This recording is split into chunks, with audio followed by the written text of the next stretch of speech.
Sabi naman yung nangyari kay Yumen na nakakaiyak, nakaka-trauma. Sana mabigyan na siya ng hustisya. Hindi talaga ako naniniwala na ganun nga nangyari sa kanya, na nahulog siya sa building ko, no. Kahit hindi naman, dami ng ebidensya, yung mga fans niya. Sana patuloy pa rin na naghahanap ng ebidensya para mapanalo yung hustisya para sa kanya. Sa mga netizen ng China, sana huwag kayong tumigil. Nakamit lang po yung para sa kanya, yung justice na para sa kanya.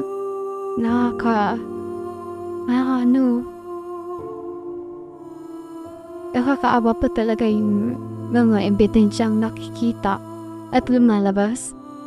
Sana po matulungan niyo po na makamit yung mga hustisya.